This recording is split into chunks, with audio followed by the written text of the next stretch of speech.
Coming for Wright, Barack Obama's former pastor is slowly returning to the spotlight. Good evening, everyone. I'm Jim Williams. Tonight, Trinity United Church of Christ is paying tribute to its controversial former leader. CBS 2's Mai Martinez is live outside Trinity with our top story. Mai? Jim, when the Reverend Wright and his family entered the church tonight around 7:15, they were greeted with a thunderous, almost deafening round of applause and a standing ovation by a church filled with people who wanted to show their support for the recently retired pastor. The special prayer meeting was called so that people could show their support for the pastor and to show how much they cared about the Reverend Wright.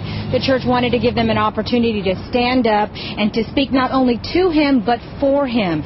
Several speakers defended Reverend Wright against what they feel have been unfair attacks upon him in the media. Addressing the recent controversy, one of the speakers, the current pastor, Reverend Otis Moss III, said the church will not be silent. He went on to stress the importance of the church having a voice. Another speaker, Dr. Conrad Royal, praised Reverend Wright's theology as consistent with the black church's tradition of freeing us from oppression. Dr. Royal went on to liken the present-day persecution of Reverend Wright to that of Jesus Christ, saying Jesus Christ was not politically correct and, quote, Jesus upset the status quo, and so did Reverend Wright. Many members of the clergy attending tonight's 2-hour service echoed those same sentiments.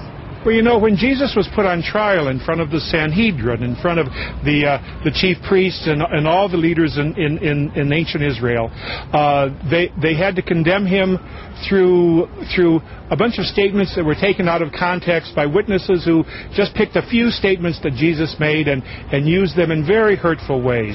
And I think this is exactly what's going on with the Reverend Wright situation. This was Reverend Wright's second Chicago appearance in less than a week. Friday, he attended a service at St. Sabina. CBS 2 was there exclusively. The Reverend Wright did speak briefly at that service at St. Sabina on Friday. He did not, however, speak at tonight's service. Many, of course, who are very inspired by him were hoping he would. Reporting live on the South Side, Mai Martinez, CBS 2 News.